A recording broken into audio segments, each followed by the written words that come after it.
ایک سوال آپ کے لیے بھی آیا ہے۔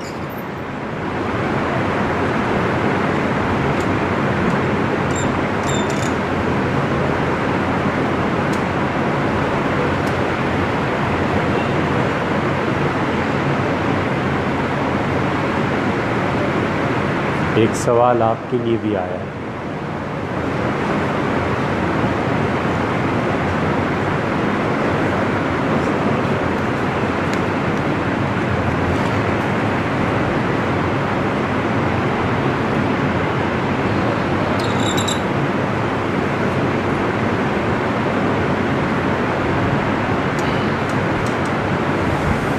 آفتاب صاحب پنکھے ٹھیک ہیں؟ آواز پنکھے ٹھیک ہیں؟ کم تو نہیں کرتے؟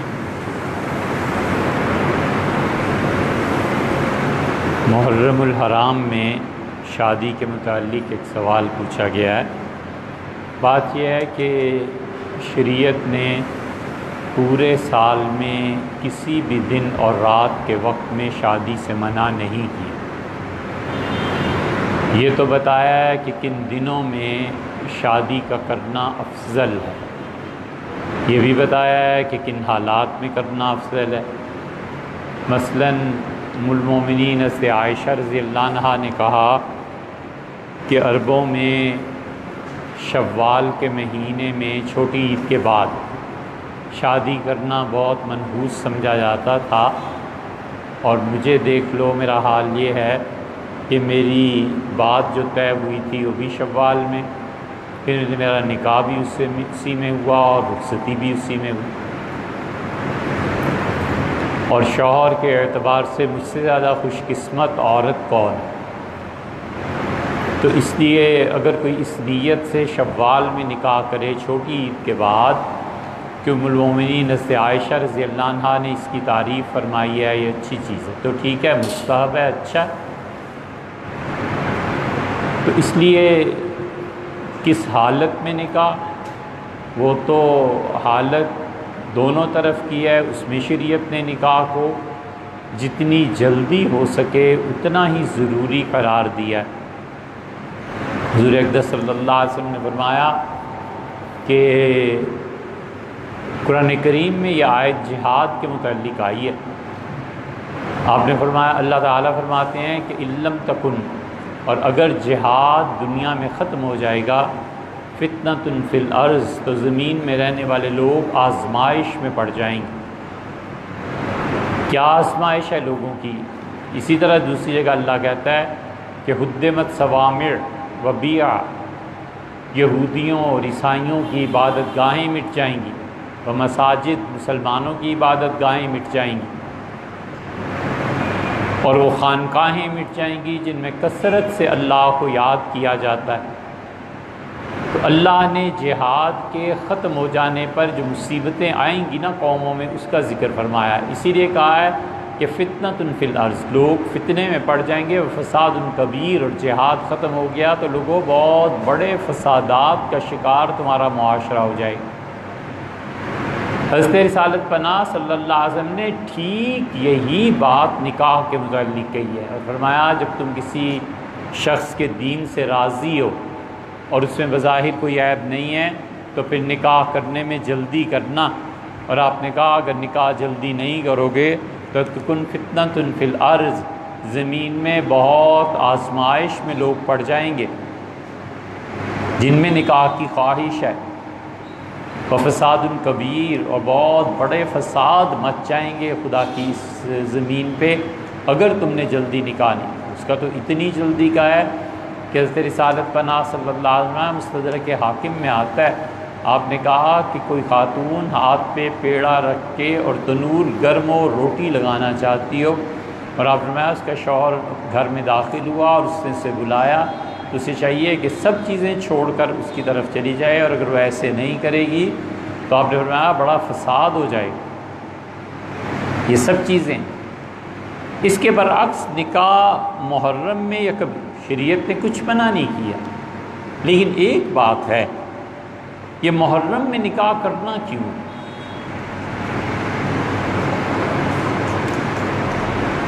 کوئی وجہ ہوگی نا، لوگوں کو چڑھانا ہے، جن شیعہ کے ساتھ محلے میں 20-20 سال سے ہمسائیگی ہے، وہ بھی اسی معاشرے میں رہتے ہیں، ان کو چڑھانا ہے، یہ کیا طریقہ ہے؟ یہ اس ادب اور احترام کے خلاف ہے جو شریعت میں سکھاتی ہے، نہیں کرنا چاہیے۔ یہ بدعت ہے جسے توڑنا ہے۔ ہوگی کسی زمانے میں بدعت، جب ہوا کرتی ہوگی، اب تو کوئی بدعت نہیں ہے، اب تو سرے سے لوگ سنت اور بدعت کا امتیاز ہی بھول گئے ہیں۔ ہمارے زمانے میں کب سے آیا؟ اس لیے محرم میں نکاح کر کے ایک نیا فتنہ اپنے محلے میں شروع کرنا ہے تاکہ لوگوں میں چہ میں گوئیاں ہوں، اور جو پہلے سے 20-20 50-50 60 سال سے ایک دوسرے کا منہ دیکھتے ہیں، کبھی سلام دعا ہو گئی، کبھی میت شادی میں ایک دوسرے سے مل لیے، اس سے بھی جاتے رہنا ہے۔ ایک من علم کے لیے نا ہمارے اساتذہ کہتے تھے 10 من عقل باید کر، ایک من علم کے استعمال کے لیے 10 من عقل چاہیے۔ ایسی حرکتیں نہ کرے جس میں معاشرے میں فساد پیدا ہو، لوگوں میں تباہی پیدا ہو، ایک دوسرے کے خلاف ہونے کے موقع ملیں۔ اصل خدا کا دین وفا پہ مشتمل، بس اتنی بات۔ جو شخص جتنا وفا کا جذبہ رکھتا ہے نا، وہ اتنا ہی مومن ہے۔ اور سب سے پہلے وفا کا حق اللہ کا ہے، اللہ کا وفادار بن کے رہنا۔ یہ ساری دنیا کے فساد اس لیے ہیں کہ اللہ اب محبوب نہیں رہا، اللہ محبوب نہیں رہا۔ اب وہ محبوب کی جگہ، اللہ کی محبت کی جگہ دولت نے لے لی ہے، عہدے نے لے لی ہے، کسی صورت شکل نے لے لی ہے، کسی حسن نے لے لی ہے، کتابوں نے لے لی ہے، کچھ بھی ہے۔ وہ محبوب جو اس کی اصل کرسی سے ہٹایا ہے نا، تو اب پھرتے رہو دیوانے اور پاگل، کون ہاتھ پکڑے۔ اصل چیز وفاداری ہے، اصل چیز تعلق کا نبھانا ہے، قائم رکھنا ہے۔ اس لیے وہ بھی آدمی ہے کوئی جو جان بوجھ کے ایسی فساد کی حرکتیں کرے کہ معاشرہ بکھرے اور ٹوٹے، اور پھر بھی وہ بھی مذہب کے نام۔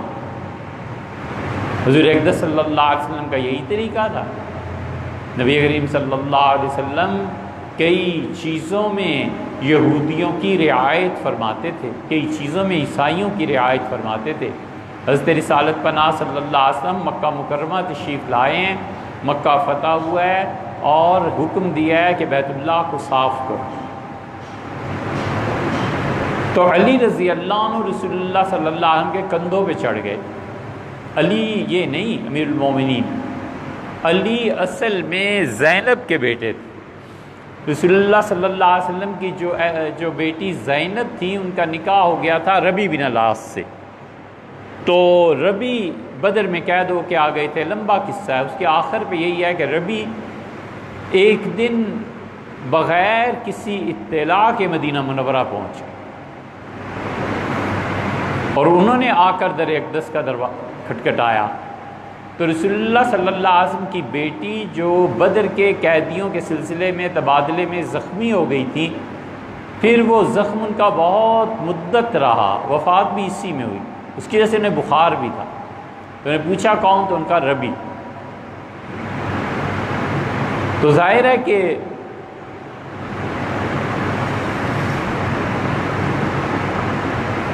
طبعی طور پہ انہیں مسرت ہوئی، تو وہ اٹھی ہیں، دروازہ کھولا انہوں نے، تو انہوں نے کہا میں آتا ہوں اندر، مگر یہ بتاؤ مجھے امان دیتی ہو، پناہ دیتی ہو؟ ان کا میری پناہ ہے۔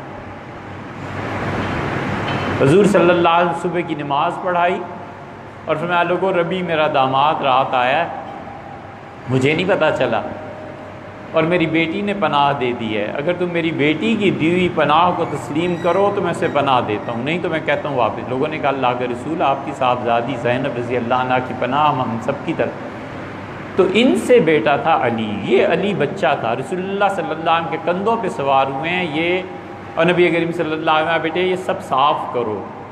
بیت اللہ اب بھی اتنا ہی ہے جتنا اس زمانے میں تھا، اس میں 360 بت رکھے جا سکتے ہیں، کبھی عقل سے سوچا ہے؟ ایک ایک بت اگر 6-6 انچ کی بھی جگہ گھیرے تو کہاں گئے؟ اور رسول اللہ صلی اللہ علیہ وسلم تشریف لے گئے تھے، کیسے پاک ہوا؟ اس میں بہت سی تصاویر بھی شامل تھی جن کی عبادت کی جاتی تھی، تصاویر لگی ہوئی تھی چاروں طرف۔ تو رسول اللہ صلی اللہ علیہ وسلم نے ان پہ تبصرہ کیا۔ ایک تو ابراہیم اور اسماعیل علیہ السلام کی جب تصویر دیکھی تو آپ نے فرمایا اس میں دکھایا گیا تھا کہ ابراہیم اور اسماعیل علیہ السلام جوا کھیل رہے ہیں، تو رسول اللہ صلی اللہ علیہ وسلم نے فرمایا قاتلہم اللہ، خدا کی لعنت پڑے ان پہ جنہوں نے یہ بنائی ہے، کیا میرے آباء و اجداد جوا کھیلتے تھے؟ اور دوسری تصویر پہ حضور صلی اللہ علیہ وسلم نے ہاتھ رکھ دیا۔ فاقہی نے تاریخ مکہ میں یہ روایت نقل کی ہے، حافظ ابن حجر رحمۃ اللہ علیہ لائے ہیں فتح الباری میں، آپ نے ہاتھ رکھ دیا اور وہ تصویر مشہور ہے، تصویر ہے جو آپ گرجے میں دیکھتے ہیں نا، جہاں مریم نے اپنے بیٹے مسیح علیہ السلام کو اٹھایا ہوا ہے، ماں نے اپنی گود میں لیا ہوا ہے، یہ وہ تصویر ہے جو آج بھی ہر چرچ میں نظر آتی ہے، حضور صلی اللہ علیہ وسلم مٹانے سے منع فرما دیا۔ کیا تھا؟ انہیں پتا تھا کہ اس امت کا، عیسائیوں سے میری امت کا قیامت تک واسطہ پڑے ہی رہنا ہے، ان کی رعایت کی، نہیں مٹایا۔ سیدنا عمر رضی اللہ اپنے دور میں ساری چیزیں، اس تصویر کو کیوں نہیں مٹا گئے تھے؟ نہیں مٹایا، اور غالباً یہ تصویر ختم ہوئی، غالباً دیکھیے گا تاریخ میں، لیکن ہمارا خیال ہے کہ یہ غالباً اس وقت ختم ہوئی ہے جب عبداللہ ابن زبیر رضی اللہ عنہ نے دوبارہ بیت اللہ کو بنایا ہے۔ ہمارا فرض ہے کہ ہم غیر مسلموں کے دل میں اپنی محبت پیدا کریں تاکہ کسی طرح دعوت کی راہ کھلے، تبلیغ کی راہ کھلے۔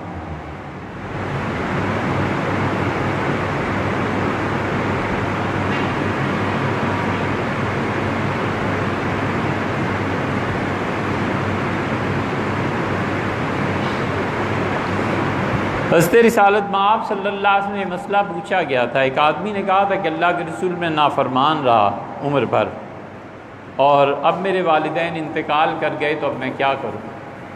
تو رسول اللہ صلی اللہ علیہ وسلم نے فرمایا اپنے والد کے دوستوں کے ساتھ نیکی کرو، ان کے ساتھ اچھا سلوک کر، ان من البر، اور یہ نیکیوں میں سے بہت بڑی نیکی ہے کہ تم اپنے والدین کے تعلقات کو بحال رکھنا۔ اور پھر فرمایا تمہاری ماں جن خواتین سے ملتی تھی ان سے ملتے رہنا، ان من البر، یہ بہت بڑی نیکی ہے جو تم اپنی ماں کے مرنے کے بعد کرو گے۔ ایک جگہ فرمایا تمہاری خالہ زندہ ہے، اس نے کہا اللہ کے رسول زندہ، آپ نے فرمایا خالہ کی مدد کر، خالہ کا خیال رکھنا، خالہ ماں ہی کے قائم مقام۔ ایک جگہ رسول اللہ صلی اللہ علیہ وسلم نے فرمایا، ایک حدیث میں آتا ہے، آپ نے کہا کہ لوگوں نیکی کا کام کرنا چاہو تو اپنے ماں باپ کے رشتوں کا اور اپنے ماں باپ کے دوستوں کا خیال کرنا۔ ماں باپ سے جو دوست ملنے آتے تھے، بچے جانتے ہی ہیں نا، نے فون کر لیا، چلا گیا کبھی، مل لیا کہ انکل کیا حال ہے، چچا کیا حال ہے، خالہ کیا حال ہے، میں یہ چیز ہے۔ عبداللہ ابن عمر رضی اللہ عنہما، مسلم کی روایت میں آتا ہے مکہ مکرمہ حاضر ہو رہے تھے، شدید گرمی میں ان کے شاگرد ساتھ چل رہے تھے، اور انہوں نے ایک آدمی کو دیکھا اور کہا آپ کا نام یہ ہے؟ انہوں نے کہا جی۔ گدھے پہ سوار تھے، یہ عربوں کے گدھے ہمارے گدھوں جیسے نہیں ہوتے، ان کا قد بڑا ہوتا ہے، آنکھیں بہت خوبصورت ہوتی ہیں، گدھے کو آپ عربی گدھے کو دیکھیں، اس کی آنکھیں بہت ہی خوبصورت ہوتی ہیں، قد بھی بڑا ہوتا ہے، جان بھی زیادہ ہوتی ہے۔ یہ تو اب آ گئے ساری ٹرانسپورٹیشن، اور وہ گدھے اتنے ذہین ہوتے تھے کہ حرم شریف سے باہر نکلتے تھے حاجی، اور یہ بات کر رہا ہوں مطلب 14ویں صدی کے آغاز کی، 1420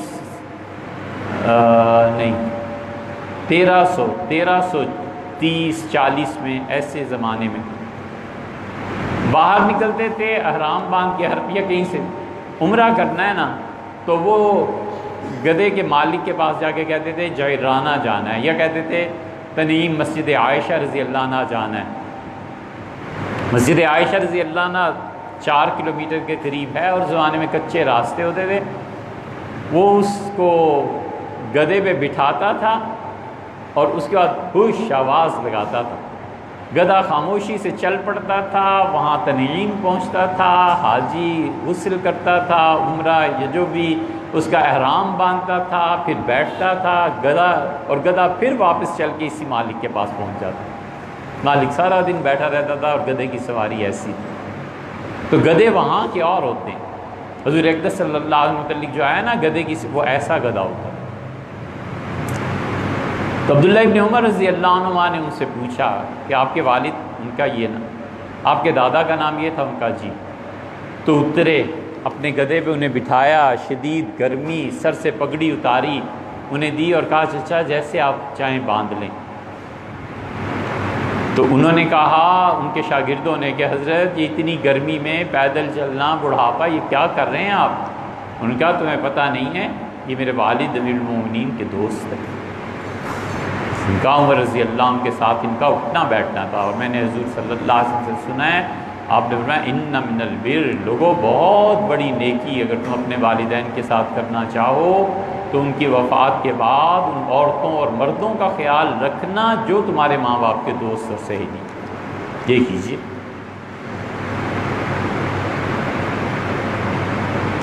یاجوج اور ماجوج کون ہیں؟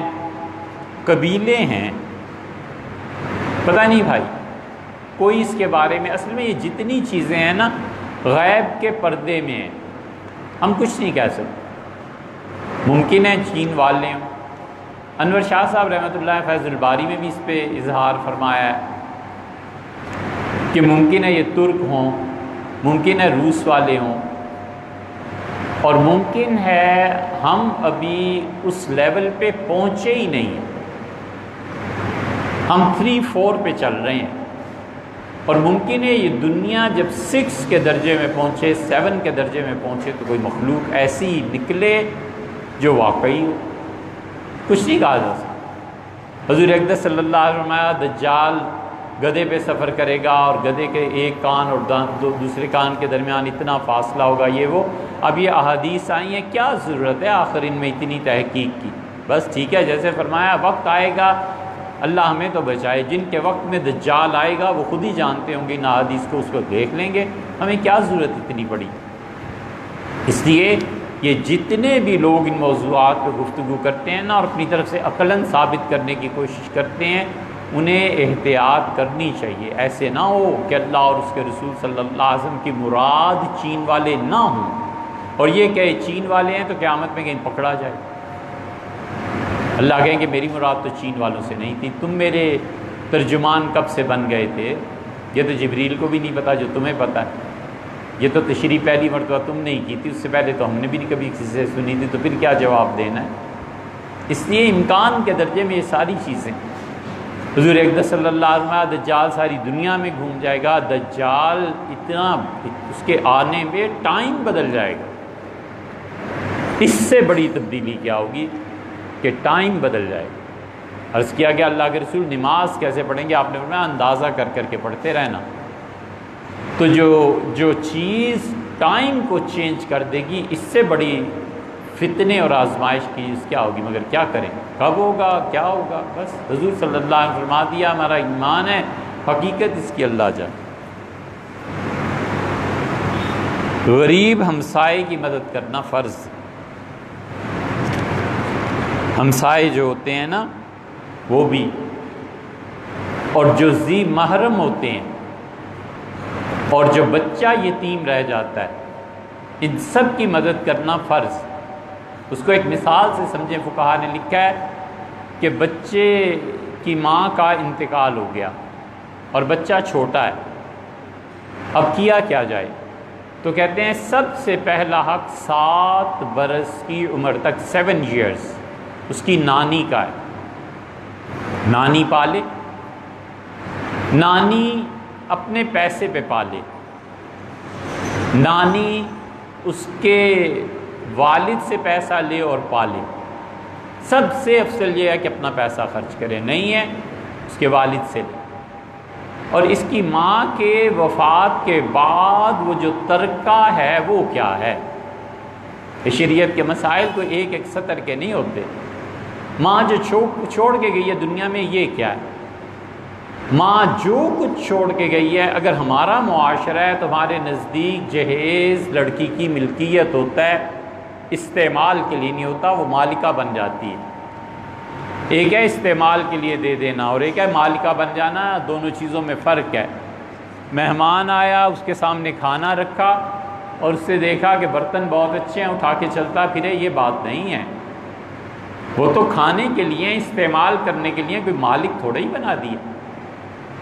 دلہن کی جتنی چیزیں ہوتی ہیں یہ اس کی ملکیت ہوتی ہے، البتہ زیور کے متعلق اگر نکاح نامے میں یہ طے ہو کہ زیور بطور مہر اسے ادا کیا جا رہا ہے، یہ کہ زیور ہمارا ہے اور اسے ایسے استعمال کے لیے دے رہے ہیں، تو پھر اس کا مصلحت مہر کے اس کے مطابق ہوگا، وگرنہ مہر دولت بھی اسی کو، اس کو تقسیم کیا جائے گا۔ اس کی تقسیم پہ اس بچے کے حق میں جتنے پیسے آئیں گے، اگر باپ بھی غریب ہے اور بچے کے اخراجات زیادہ ہیں تو یہاں سے لیے جائیں۔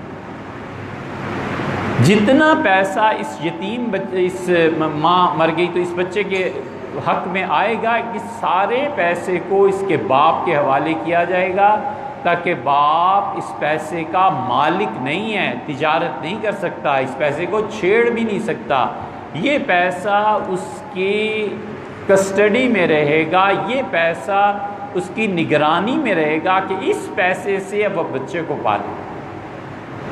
7 برس کا بچہ ہو گیا، باپ کے پاس چلا گیا، نانی نے اپنے پاس سے خرچ کیا تھا، اب شریعت کہتی ہے افضل یہ ہے کہ باپ اپنے مال سے اپنی اولاد کو پالے، نہیں ہے چلو پھر بچے کے مال سے لے۔ یہی چیز اس رشتہ دار کے بارے میں بھی ہے جو محرم ہے، سسر ہے، بیٹا ہے، بیٹی ہے، یہ سب لوگ ایسے رشتے رکھتے ہیں کہ آپس میں ان کے نکاح نہیں ہو سکتے۔ فرض کر لیجئے کہ باپ غریب ہے، بیٹے کے پاس دولت ہے، بیٹوں کا حق بنتا ہے کہ اپنے باپ کو پیسہ دیں، نہیں دیں گے تو وہ گناہگار ہو جائیں گے۔ ماں ہے، ماں والد کے انتقال، اپنے شوہر اس بچے کے والد کے انتقال کے بعد اب کہاں جائے، وہ بڑے بیٹے کے حصے میں ہے، بڑے بیٹے کو چاہیے کہ ماں کی ضروریات جو ہیں وہ پوری کرے، یہ بڑے بیٹے کا حق بنتا ہے۔ اس لیے کہ ایک مسئلہ جب آپ کہتے ہیں نا تو ایک جگہ ثابت نہیں ہوتا، وہ ہر جگہ ثابت ہوتا ہے۔ کوئی کہتا ہے کہ یہ بچہ فلاں کا ہے، اس کا مطلب یہ ہے کہ اس کی وراثت اسے اور اس کی وراثت اسے ملے گی، اور اس کا مطلب یہ ہے کہ اس بچے نے جس عورت سے جنم لیا ہے وہ اس آدمی کی قانونی طور پہ بیوی ہے۔ یہ مسئلہ ایک جملہ ہے لیکن ثابت کہاں ہر جگہ۔ بالکل اسی طرح یہ جو بڑا بھائی ہے نا، شریعت چونکہ اسے والد کے درجے میں لے آتی ہے تو والد کے درجے میں لانے کی وجہ سے اس کو کہتی ہے، حکم دیتی ہے کہ تم بڑے بھائی ہو، سب سے بڑی اولاد تم ہو، لہٰذا اپنی ماں کا خیال بھی تم رکھو۔ تو اس لیے جو رشتہ دار، اور یہی ہمسائے کا ہے، اگر آدمی کے پاس اتنا پیسہ، اتنا مال، اتنی چیزیں ہیں کہ وہ اپنے ہمسائے کی کفالت کر سکے تو اس پہ واجب ہے اپنے ہمسائے کی کفالت کرے۔ یہ نہیں ہے کہ ہمسایہ غریب ہے اور فاقہ ہو گیا، یہ فاقے کوئی چھوٹی سی چیز نہیں ہے، یہ چیز نہیں مانی جا سکتی کہ اس کو تو اللہ نے بہت کچھ دیا ہے اور اس آدمی کے پاس اپنی ضروریات زندگی پوری کرنے کی چیزیں نہیں ہیں، اس کے پاس 10-50 کمبل پڑے ہوئے ہیں اور ہمسایہ سردی سے ٹھٹر کے سو رہا ہے، اللہ کے ہاں یہ پکڑا جائے گا۔ حضور صلی اللہ علیہ وسلم نہیں فرمایا کہ مجھے اتنی تاکید کی جبریل نے ہمسائے کے حقوق کی کہ میں ایک دن سوچ رہا تھا کہ شاید اب یہ وراثت میں بھی حصہ اسے دیں گے۔ بہت بڑے حقوق ہیں ہمسائے، اتنے زیادہ کہ حضرت رسالت مآب صلی اللہ علیہ وسلم نے یہ حدیث سفارش کے درجے میں کہی ہے۔ یہ حدیث کا مطلب یہ نہیں ہے کہ فرض ہے، آپ نے فرمایا تم میں سے کسی سے اتنا نہیں ہو سکتا کہ اگر اس کے پاس 2 سواری کے جانور ہیں تو ایک اپنے ہمسائے کو دے دے، اور یہ نہیں ہو سکتا کہ تم میں سے کسی کے پاس 2-3 درخت کھجوروں کے ہیں اور ایک پہ اس کا گزارا ہو سکتا ہے تو دوسرا درخت اپنے ہمسائے کو دے دے۔ یہ سب چیزیں ایسی، اس لیے ہمسایہ جب ضروریات زندگی سے محروم ہو نا تو اس کو ضروریات زندگی کی حد تک شیئر کرنا اس کا فرض بنتا ہے۔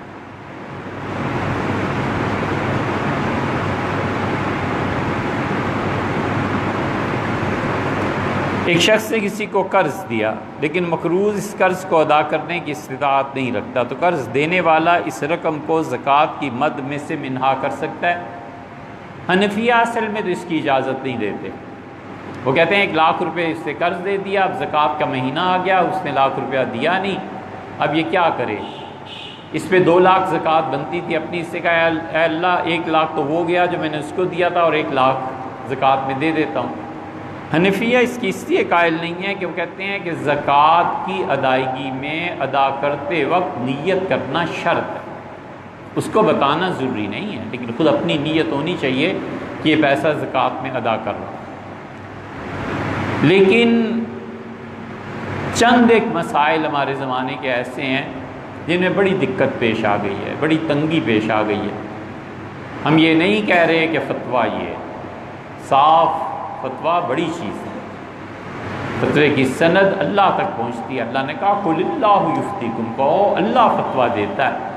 ہم یہ بالکل نہیں کہہ رہے کہ فتویٰ یہ ہے، لیکن ہماری اس موضوع پہ بات مفتی سعید احمد صاحب، ہم دلی میں تھے تو حضرت نے بہت کرم فرمایا، تشریف آوری ہوئی تو ہم نے چند مسائل پہ ان سے بات کی۔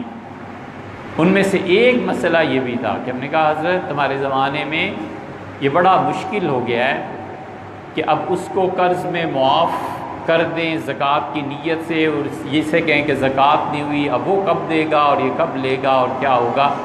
کیا یہ مناسب نہیں ہے کہ ہم یہ طے کریں کہ جو قرض اس نے معاف کر دیا، نیت کر لی تو نیت عمل کے بعد بھی مؤثر ہے؟ تو مفتی صاحب نے فرمایا کہ یہ ٹھیک، میں نے فرمایا یہ بات ہے۔ میں نے کہا حضرت آپ فتویٰ دیں اس پہ تو ہنستے رہے، اور دوسرے یہ سادات کو زکوٰۃ دینا، اگرچہ ہمارے نزدیک حنفیہ بالکل اس کی اجازت نہیں دیتے، لیکن ہمارے دور میں ایسے مسائل پیدا ہو گئے ہیں، ایسی مشکلات پیدا ہو گئی ہیں کہ غریب سادات یا کہاں جائیں۔ حضور اقدس صلی اللہ علیہ وسلم کی نسبت سے امت جو خدمت کیا کرتی تھی، اب لوگوں میں وہ رہا بھی نہیں، پھر مہنگائی اتنی ہو گئی، ہر کسی کی اپنی مجبوریاں ہیں۔ اس پہ بھی حضرت سے عرض کیا تھا کہ مفتی صاحب اور بھی بعض علماء سے کہ ہمیں اس پہ سوچنا چاہیے، اور ہم یہ کہیں کہ جس طرح شوافی نے زکوٰۃ کو سادات کے لیے جائز قرار دیا ہے، ہم بھی جائز سے قرار دیں تاکہ سیدوں کی کچھ مدد ہو سکے۔ تحفہ ہم نہیں دے پاتے، زکوٰۃ ہم نہ دیں تو ہوگا کیا؟ سیدنا علی، عقیل، جعفر، عباس رضی اللہ عنہم، ان چاروں کی اولاد پر زکوٰۃ اور حنفیہ کے نزدیک نہیں ہے، لیکن اس پہ غور کرنا چاہیے علماء کو، اہل علم کو۔ ہماری رائے یہ ہے کہ اس کو کر لیا جائے، اور اللہ تعالیٰ قبول فرمانے والا ہے، لیکن صرف رائے ہے۔ فتویٰ مفتی صاحب نے ایک جگہ تو لکھ بھی دیا ہے مفتی سعید صاحب نے کہ میرا خیال ہے ایسے ہونا چاہیے، ہم کہتے ہیں حضرت نے جو لکھا ہے یہ صحیح۔ رشمی کے موضوع پہ تین چار سوال ہیں۔ جی گستاخانہ خاکوں کے متعلق، میں نہیں سمجھ۔ گستاخانہ خاکوں کے متعلق تین چار سوال ہیں، اس کے متعلق تھوڑا سا لوگوں کو مطمئن کر دوں۔ ہاں دے دیں۔ ایک موضوع ہے۔ اچھا، ایک تو پچھلی مرتبہ وہ کہاں ہے صفحہ، وہ یہ سوالات تحریر فرمائے تھے، ہم نے کہا آئندہ، اس وقت ختم ہو گیا تھا۔ دیکھیے آپ نے ارشاد فرمایا کہ ہم نے شیخ مولانا زکریا صاحب رحمۃ اللہ علیہ کی بہت تعریف کی، اور حضرت بہت بڑے لوگوں میں سے تھے، اور لیکن انہوں نے اپنے علم کے باوجود فضائل اعمال میں ضعیف موضوع درجے کی احادیث کو کیوں ذکر فرمایا؟ نیز بغیر کسی تبصرے کے کتاب تحریر فرما دی، ایسا کیوں کیا؟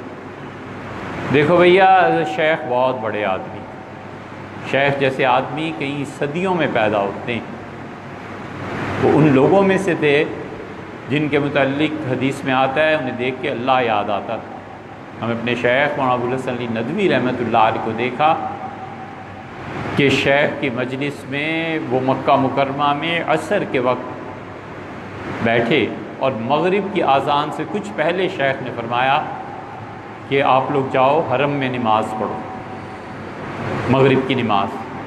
2.5-3 میل شاید فاصلہ تھا، شیخ نے پہلو نہیں بدلا، دو زانو بیٹھے رہے۔ ان کی عمر اس وقت 75 سال سے زیادہ تھی، اس بڑھاپے کے باوجود شیخ کے سامنے ایسے بیٹھے رہے ادب اور احترام سے۔ شیخ جیسا کون آدمی ہو سکتا ہے؟ شیخ کی وجہ سے اللہ نے لاکھوں لوگوں کو ہدایت دی، اور شیخ کی وجہ سے لاکھوں لوگوں کی زندگی میں انقلاب ہم اپنی آنکھوں سے دیکھتے ہیں۔ وہ اللہ کے ہونے کی دلائل میں سے ایک دلیل۔ شیخ جیسا کون تھا یار، کیا کہیں ان کے فضائل پہ پوری کتاب لکھی جا سکتی، رحمہ اللہ، نور اللہ مرکز۔ یہ رہ گئی بات کہ انہوں نے تبلیغی نصاب جو لکھا ہے اس میں موضوع ضعیف احادیث کیوں نقل کی؟ بھائی آسان سی بات، اللہ نے بڑا علم دیا تھا۔ آپ نے دیکھا ہے شیخ جب صبح بیٹھتے تھے لکھنے کے لیے نا، تو پھر کسی بڑے سے بڑے آدمی کی ہمت نہیں تھی کہ جا کے دروازہ کھولتا یا کھٹکھٹاتا۔ شیخ رحمہ اللہ نے اپنی تحقیق کے مطابق لکھا ہے کہ یہ حدیث ضعیف ہے، نہیں ہے، اعمال میں چل سکتی ہے، یہ نہیں چل سکتی، یہ علمی بحث ہے۔ حضرت رحمۃ اللہ زندہ ہوتے تو آپ چلے جاتے، آپ خط لکھتے، آپ جواب دیتے۔ اہل حدیث علماء میں مولانا عبد الجبار صاحب تھے، وہ حضرت رحمۃ اللہ علیہ کو کئی خطوطوں نے لکھے کہ حضرت یہ حدیث ایسی ہے، یہ حدیث ایسی ہے۔ حضرت رحمۃ اللہ نے برابر ان کا جواب دیا ہے کہ میں نے یہ حدیث فلاں جگہ سے لی ہے، فلاں جگہ سے لی ہے۔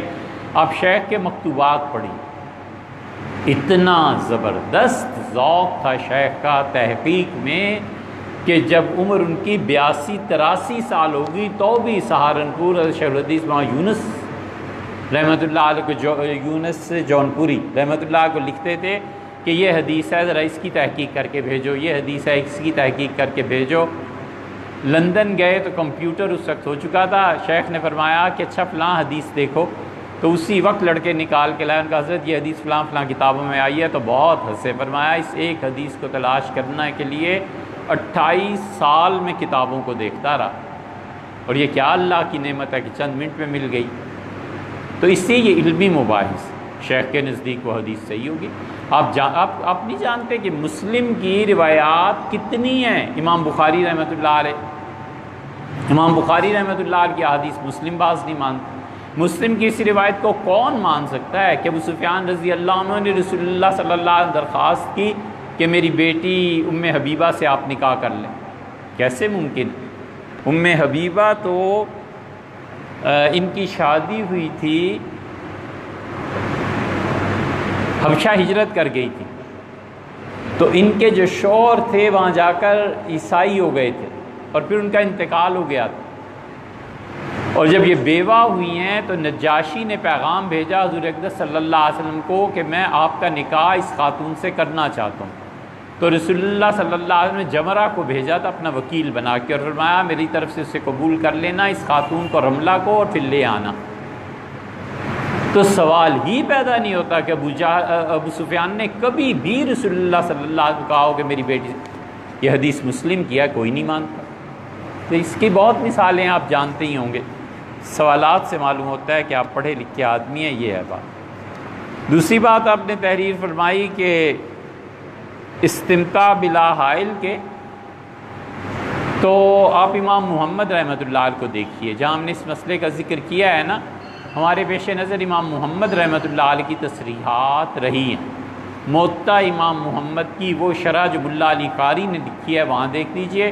اسی طرح اگرچہ مفتی دوسری طرف ہیں، لیکن جو ہم نے کہا ہے وہ امام محمد رحمۃ اللہ کے مسلک جب آپ پڑھیں گے، ایک چیز اور دوسرے اس زمانے کے حالات آپ دیکھ لیں کہ اگر کسی شخص کا اطمینان نہیں ہوا تو پھر وہ کیا کرے گا۔ تو جب آپ جانتے ہی ہیں اصول کی بات کہ جب مسئلہ مختلف فی ہو جائے تو اس میں بنیادی طور پہ کچھ گنجائش پیدا ہو جاتی ہے۔ تیسرے آپ نے تحریر فرمایا سوال کہ اللہ تعالیٰ نے آسن تقویم میں فرمایا، اور بعض چہرے ہم دیکھتے ہیں جو اس آیت کے خلاف ہیں، یعنی وہ اتنے خوبصورت نہیں ہوتے۔ تو ایک مجلس میں جواب دیا تھا کہ وہ چہرے صبر کریں گے، امتحان ہے، ثواب ملے گا، لیکن اس سے تشفی نہیں ہو سکی۔ اے بھیا یہ کوئی شرعی سوال تو ہے نہیں، ہم آپ کو پتہ ہے اتنے پڑھے لکھے بھی نہیں، اور عقل تو بالکل ہی نہیں، بہت ہی بے وقوف ہے۔ آپ کو اللہ نے جس کو بھی عقل زیادہ دیا ہے، کوئی اور عقلی دلیل اس پہ لے آئے گا، اس میں تشفی کی کوئی بات بھی نہیں ہوئی ناصر، پھر کون سا فرق پڑتا ہے؟ اور لوگوں سے پوچھئے، خود سوچئے۔ اب شاہ ولی اللہ رحمۃ اللہ نے جتنی حکمتیں حجت اللہ البالغہ میں فلاں کی لکھی ہیں، یہ ہر آدمی کے ذہن میں تھوڑی ہی آتی ہیں۔ یہ حضرت شاہ صاحب رحمۃ اللہ علیہ کی ذہانت تھی، انہوں نے لکھی ہیں، ہمیں یہ خیال میں آیا تھا اس لیے بیان کر دیا تھا اتوار کو، اور یہ شرعی مسئلہ تو ہے نہیں، نہ ماننے میں کیا ہے۔ چوتھا سوال آپ نے تحریر فرمایا کہ خطبہ جمعہ کے وقت امام کا عصا پکڑ کر خطبہ دینا اس کی کوئی اصل نہیں، اور حضور اقدس صلی اللہ علیہ وسلم نے تو عذر بڑھاپے کی وجہ سے ایسا کرتے تھے، یہ ہم نے کہا ہے۔ جبکہ سیدنا عمر اور عمر بن عبدالعزیز رحمۃ اللہ علیہ خطبے کے وقت عصا پکڑتے تھے۔ حقیقت کیا ہے؟ حقیقت یہ ہے کہ حضور اقدس صلی اللہ علیہ وسلم جو جمعے کا خطبہ دیتے تھے نا، یہ خطبہ ایک ہوا کرتا تھا۔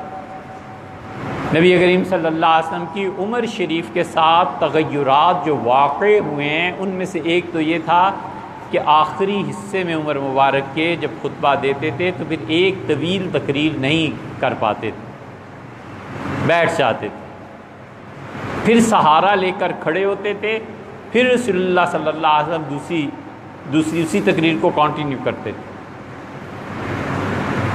حنفیہ کا اصول یہ ہے کہ حضور صلی اللہ علیہ وسلم کے آخری عمل پہ وہ کہتے ہیں فتویٰ دیا جائے گا، تو اس لیے حنفیہ نے یہ 2 خطبے رکھے ہیں، وگرنہ خطبہ اصل میں ایک ہے۔ بڑھاپے کی وجہ سے رسول اللہ صلی اللہ علیہ وسلم 2 خطبے کر دیے، اور بڑھاپے کے باوجود کبھی ایسے نہیں ہوا کہ بیٹھ کے خطبہ دیا ہو۔ بیٹھ کے خطبہ کہاں سے نکلا؟ بیٹھ کے خطبہ سیدنا عثمان یا حضرت معاویہ رضی اللہ عنہ نے شروع کیا ہے۔ حضرت معاویہ رضی اللہ عنہ سے پوچھا گیا تو انہوں نے کہا کہ کبر سنی، عمر بہت بڑھ گئی ہے، جسم بہت بھاری ہو گیا ہے، لوگوں میں اب کھڑا نہیں ہو سکتا۔ یہ تغیرات وقت کے ساتھ ساتھ، تو حضرت رسالت مآب صلی اللہ علیہ وسلم نے ایک تو یہ تغیر فرما دیا تھا کہ 2 خطبے ہو گئے تھے، اور ایک یہ تغیر فرمایا تھا کہ عصا بڑھاپے کی وجہ سے استعمال کرتے تھے۔ سیدنا عمر رضی اللہ عنہ کا بھی یہی ہوا ہے۔ سیدنا عمر رضی اللہ عنہ پہ جب بڑھاپا آیا تھا تو ان پر بھول، نسیان غالب ہو گیا۔ امیر المومنین بھول جاتے تھے کئی چیزوں کو۔ زیلعی نے تبیین الحقائق میں جہاں سجدہ سہو کا باب ذکر کیا ہے نا، وہاں اسے دیکھو۔ سیدنا عمر رضی اللہ عنہ 3 رکعتیں پڑھتے تھے، ذہن میں آتا تھا 4، اور 4 پڑھتے تھے اور ذہن میں آتا تھا 3۔ تو امیر المومنین رضی اللہ عنہ کے لیے ایک آدمی کھڑا ہوتا تھا، اور جب وہ اٹھتے بیٹھتے تھے تو حضرت کو کہہ دیتا تھا کہ حضرت اتنی رکعتیں ہوئیں۔ اسی پہ تو وہ معرکۃ الآراء بحث ہے حنفیہ اور مالکیہ اور شوافی کی، کہ امام کا باہر سے تلقین کو قبول کرنا نماز کو توڑے گا یا نہیں، اور حنفیہ یہاں آ کے پھنس گئے ہیں۔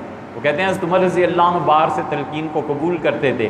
حنفیہ نے پھر اس کی تعویل کیا، وہ کہتے ہیں وہ تلقین نہیں تھی، تذکیر تھی، کوئی نئی چیز نہیں بتانی تھی، جو چیز کر رہے ہیں اسی کو یاد دلانا تھا۔ اور اسی پہ ٹیلی فون اس کا اسپیکر کا مسئلہ، خیر یہ تو لمبی مباحث ہیں، لیکن سیدنا عمر رضی اللہ عنہ کے دور میں بھی یہ واقعہ ہوا ہے۔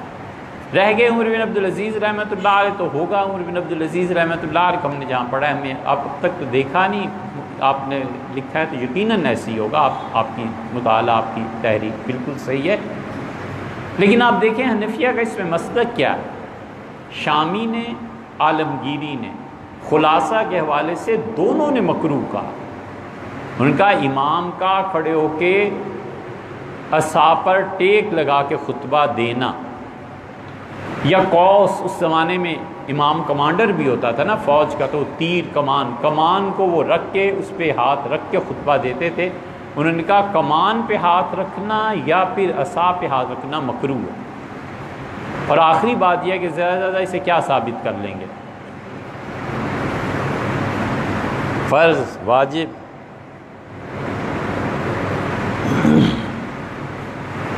سنت، کیا ثابت کرنا؟ سنت ہے نا، اور سنت بھی غیر موقدہ، مستحب کے مقابلے میں کچھ مفتی اور یہ حضرات شامی اور عالمگیری سے مکروہ قرار دیتے ہیں۔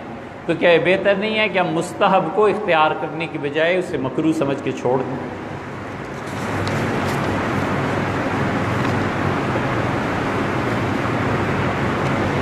ہم نے یہ کہا ہے کہ ہر وہ گناہ جو فطرت کے تقاضوں سے ہوتا ہے اس کی ڈیلنگ صبر سے کرنا اور خوف سے کرنا، یہ حکمت کو ذبح کرنا ہے، یہ ہم نے کہا۔ ہر وہ گناہ جو فطرت کے تقاضوں سے ہوتا ہے اس کی ڈیلنگ صبر سے کرنا، خوف سے کرنا، یہ حکمت برباد ہو جاتی ہے۔ بھوک ایک فطری امر ہے نا، ہر آدمی کو لگتی ہے۔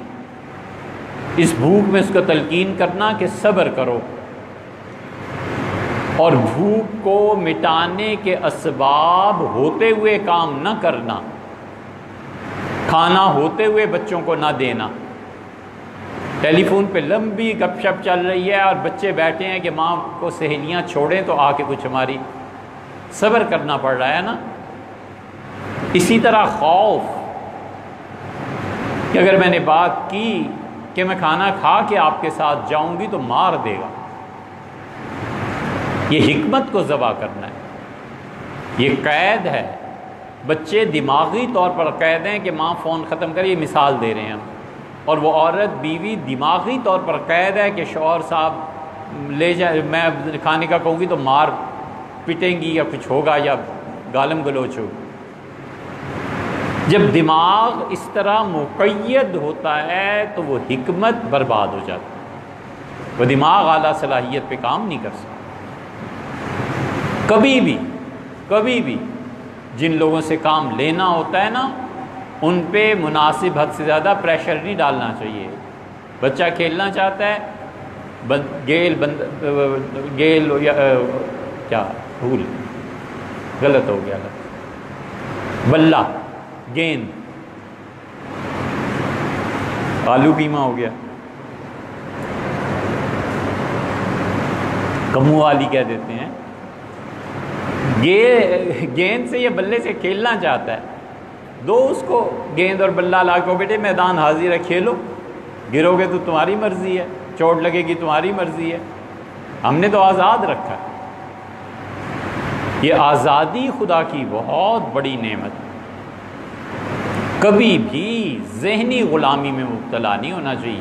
ہم صرف ایک جگہ پہنچ کے غلاموں کے بھی غلام ہیں، اور وہ وہی ہے، بس وہی ہماری سمجھ میں آئے نہ آئے، اللہ نے جو کہا ہے وہ اللہ ہے، اور حضور صلی اللہ علیہ وسلم نے فرمایا، بس ختم ہو گئی بات۔ اس وحی کی قید کے بعد کسی کی کوئی قید نہیں، حتیٰ کہ جس انسان کو اللہ نے علم دیا ہو، وہ تو ائمہ مجتہدین کے دلائل پڑھ کے امت کے لیے کوئی راہ نکالتا ہے کہ یار اس زمانے میں یہ نہیں، یہ کر لو، یہ نہیں، یہ کر لو۔ اس لیے جب لوگ ذہنی غلامی میں مبتلا ہو جاتے ہیں نا، تو پھر ذہنی طور پہ وہ اتنے مر جاتے ہیں، کلرک بن جاتا ہے، نہ اس نے سوچنا ہے یہ محکمہ ٹھیک کیسے ہو سکتا ہے، یہ بلڈنگ ٹھیک کیسے ہو سکتی ہے، ہم نئے پروجیکٹس کیسے لا سکتے ہیں، ہم اپنی آئندہ نسل کو کیسے اچھی جگہ پر لے جا سکتے ہیں۔ جب فوٹو کاپی نیا آیا تھا، فوٹو کاپیئر، تو ہمارے جتنے لوگ تھے نا، ان دو طبقوں نے بڑی مخالفت کی۔ ایک تو 66 میں آ جاتا، ایوب خان کی کیبنٹ تھی، پیش ہوا کہ جی فوٹو کاپیئرز آ رہے ہیں تو پاکستان میں اجازت دی جائے یا نہ۔ کابینہ چیخ اٹھی کہ اوہ یہ تو نوٹ اور کرنسی کی ڈپلیکیٹ ہو جائے گی، یہ کیا ظلم کر رہے ہو، بالکل اجازت نہیں دی جا سکتی۔ اور اتنی عقل نہ آئی کہ حضرت بلیک اینڈ وائٹ ہے، ابھی تو کلرڈ آیا ہی نہیں۔ یہ اس وقت کی تاریخ میں پڑھو، یہ ایوب خان، وہ ایسی کابینہ اور ایسے ایسے احمق ان میں تھے، ان احمقوں اور جاہلوں کا کیا آپ ذکر کریں، بہت وقت ہو گیا۔ اور پھر بھٹو صاحب آئے اور جا کر اجازت ملی کہ فوٹو کاپیئر لے آؤ۔ اور ایک ہمارے مذہبی رہنما، فوٹو کاپی نہیں ہونی چاہیے، یہ تو پھر تصویر پہ تصویر بنے گی، اور پھر جانتے ہو کن کن سالوں کی، آپ سب سمجھ ہو ہی نہیں سکتا۔ اور اب فوٹو کاپیئر ہر مدرسے میں، اس لیے کہ دماغ قید ہوتا ہے، وہ آگے کو سوچتا نہیں ہے کہ اگلی نسل کو دینا کیا ہے، یار دین کی تعبیر کیا پیش کرنی ہے۔ ہم یہ نہیں کہتے کہ وہ کتاب و سنت سے ٹکرائے، والعیاذ باللہ، وہی کے قید، بس ختم ہے، ہم اس کے قید ہیں، ہم اس کے پابند ہیں، ہونا چاہیے ہر ایک۔ تو اس لیے یہ جو آپ نے تحریر فرمایا ہے نا، ہماری بات، ہم اسی لیے کہتے ہیں کہ حکمت مر جاتی ہے، آزاد ذہن نہیں رہتا، سوچ نہیں سکتا۔ لیکن مجھے پیدا کیا اس دیس میں تو نے جس دیس کے بندے ہیں غلامی پہ رضامند۔ اگلا آپ نے فرمایا ہے کہ یہ ہم نے کہیں کہا ہے، ہر وہ گناہ جو فطرت کے تقاضے میں نہیں، ماحول نے پیدا کیا ہو، کسی کی زبان نے پیدا کیا ہو، تو ایسے گناہوں پر قانونی گرفت نہیں کی جا سکتی۔ ہر وہ گناہ جو فطرت کے تقاضے میں نہیں ہے۔ نشہ فطرت کے تقاضے میں نہیں ہے۔ شراب کی ایک مثال دیکھیں نا، یہ نشہ فطرت کا تقاضا تھوڑا ہی ہے۔ اگر فطرت کے تقاضے میں ہوتا تو بات اور ہو جاتی، فطرت کا تقاضا نہیں ہے۔ بے خودی طاری کرنی ہے نا، فطرت کا تقاضا نہیں ہے، وگرنہ جذب کو صحب پہ ترجیح حاصل ہوتی ہے، ہم نے کہا ہے۔ لیکن یہ کہ وہ زبان نے پیدا کیا ہے لوگوں کی، محبوب کی جدائی نے اتنے غم میں ڈال دیا ہے کہ پینے کے بغیر اب کوئی چارہ نہیں رہا۔ یہ کم نگاہیاں تیری لے گئیں شراب میں، جو اس کا عدم التفات ہے نا، اس نے تباہی پھیر دی ہے۔ مفتی صدر الدین آزردہ کا یہ شعر ہے۔ تو اب جو چیزیں انسانوں کے جبر سے پیدا ہوں گی، اس پہ اب قانونی گرفت کہاں کریں گے؟ وہ بے خود ہونا چاہتا ہے، اب اس پہ قانونی گرفت کیا ہے؟ اسے شراب استعمال کر لی، اب اس پہ حد آپ لگائیں گے تو لگا لیں، لیکن اس کے اسباب اور وسائل اللہ کے نہیں، انسانوں کے پیدا کیے۔ گاڑی میں سفر کرتے ہوئے 12 راستے میں کھڑے لوگ ہوتے ہیں، لفٹ مانگتے ہیں، تو کیا ڈر لگتا ہے کہ جانی مالی نقصان نہ پہنچا دے؟ بھیا کون جانی مالی نقصان پہنچاتا؟ ہوا ہوگا کسی کے ساتھ، ہمارے ساتھ تو آج تک نہیں ہوا۔ 20-30 سال گزر گئے، ایک واقعہ ایسا پیش نہیں آیا جس میں اس نے شکریہ نہ ادا کیا ہو، دعا نہ دی ہو، ہمیں تو کبھی نہیں پیش آیا۔ مسلط کر لے آدمی اب کسی چیز کو تو الگ بات ہے، آج تک کبھی ایسے نہیں ہوا، کبھی ایسے نہیں ہوا کہ کسی نے کچھ بھی کہا ہو۔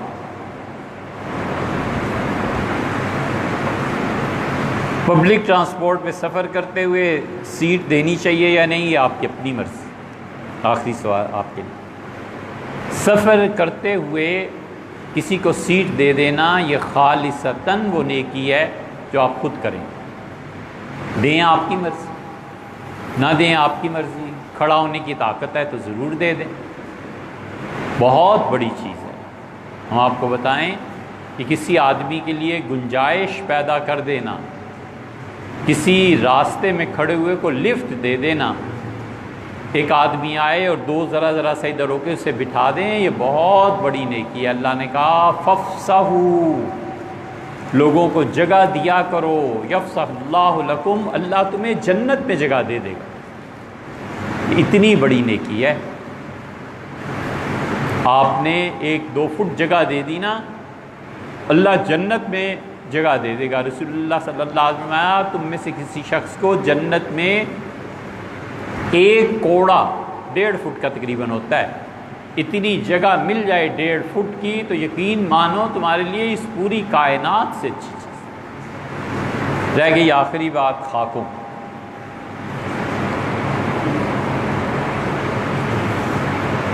اس فعل کی بھائی مذمت کرنی چاہیے، بڑی بری اور خراب بات، لیکن سیدھی طرح منہ لگا کے پڑھنا چاہیے، کام کرنا چاہیے جو کرنے کے کام۔ پیسے جمع کرو، اپنا نصاب تعلیم بدلو، اور جو کرنے کا کام ہے وہ پڑھنا ہے۔ حتیٰ کہ آپ کبھی اس درجے تک پہنچیں جس درجے تک یہ اقوام اب بیٹھی ہوئی ہیں، پھر جا کر آدمی بات کرتا ہے اور کچھ کہتا ہے۔ آپ کو معلوم نہیں ہے کہ اس سے پہلے خاکے بنے تھے اور سفیر کو بلا کے احتجاج ہوا تھا، تو اس نے اٹھ گیا اور اس نے کہا 2.5% تو تم سارے لوگ امت مسلمہ استعمال کرتی ہے، آپ بالکل ہمارا بائیکاٹ کر دیں، مت استعمال کیا کریں۔ کیا کر لیا پھر کسی نے؟ اور وہاں کی گورنمنٹ نے جتنے بڑے بڑے سرمایہ دار تھے انہیں بلایا اور کہا پوری امت مسلمہ ہمارا انکار کر دینا کہ تو 2.5% کا نقصان ہوگا نا، آئندہ سال کا ہمارا ٹارگٹ 3% ہے، ہم یورپ سے 3% کمائیں گے تاکہ ہمیں نقصان ہی نہ ہو۔ اور وہ سال جب گزرا انہوں نے حساب کیا تو 2.25% انہوں نے کما لیا تھا۔ اور آخری بات آپ سے عرض کریں، شاید آفتاب صاحب وغیرہ ہم لوگوں کو، ہمارے بچپن میں عام طور پہ ریفریجریٹر جو تھے نا یہ باہر سے آیا کرتے تھے، ایسے تھا نا جی۔ پھر پاکستان میں پیل نے بنانا شروع کیے، پھر ایک اور کمپنی ہے اب تو کئی ہو گئی نا. اب انہوں نے بنانا شروع کیے تو باہر سے آنا خود بخود رک گئے. اب بہت ہی کوئی امیر کبیر خریدے تو خریدے، ورنہ اب باہر سے آنا رک گئے. ہم جو اتنا بائیکاٹ پہ زور دے رہے ہیں، ہمیں ذرا خیال نہیں آتا کہ شیل کے جتنے پیٹرول پمپس ہیں بائیکاٹ کرو. بھائی تم شیل کی جگہ اپنے اچھے پمپ لے آؤ نا. اس کریم کا بائیکاٹ کرو، آپ اس کریم سے بہتر کریم لا کے مارکیٹ میں رکھ دیں، خود بخود بائیکاٹ ہو جائے گا. اور اسی طرح سارا مذہبی طبقہ جو اتنی زیادہ محنت اس پہ حضور اقدس صلی اللہ علیہ وسلم، ہم نے حضور اقدس صلی اللہ علیہ وسلم کی سیرت پہ نصاب کون سا یار پڑھایا ہے؟ مجھے پہلی جماعت سے لے کے 10ویں 12ویں تک کسی ایک سکول میں بتا دیں، پرائیویٹ اور گورنمنٹ، جہاں حضور اقدس صلی اللہ علیہ وسلم کی شخصیت کے متعلق پڑھایا جاتا. کوئی ایک ہے؟ ہم کیوں نہ اس چیلنج کو قبول کریں؟ ہم کیوں نہ انہیں کہیں کہ جن جن موضوعات پہ تم خاکے بناتے پھر رہے ہو نا، وہ اصل حقیقت یہ ہے. حضور اقدس صلی اللہ علیہ وسلم کی شادی یہ اس طرح ہوئی تھی، یہ اس طرح ہوئی تھی، یہ اس طرح ہوئی تھی، کوئی وجہ نہیں. اتنے افسوس کی بات ہے. ایک مرتبہ وہ جو رشدی نے کتاب لکھی تھی، جو بھی اس میں بکواس تھے سارے، ہم پڑھ کے اس کے بعد اس پہ چلے کہ اس کا کسی نے جواب بھی لکھا ہے. پوری امت مسلمہ میں جتنے لوگوں نے، جب ہم نے یہ پڑھا تھا اس وقت تک جو جواب لکھے جن تک ہماری رسائی ہوئی، ممکن ہے کسی نے لکھا اور ہماری رسائی، ہماری کوتاہی ہو، لیکن ایک جواب تہران کا ملا، شیعہ نے لکھا تھا، اور ایک قادیانیوں نے اس کا جواب لکھا تھا. ہم اتنے بے توفیقے رہے، ہم اتنے خراب لوگ تھے کہ حضرت رسالت پناہ صلی اللہ علیہ وسلم کی صفائی کے لیے ایک کتاب اس کے جواب میں نہیں لکھ سکے. مروا لو، خون بہا لو، سب کچھ، پڑھنے کو نہ کہو. مسلمان بچہ اور پڑھ جائے.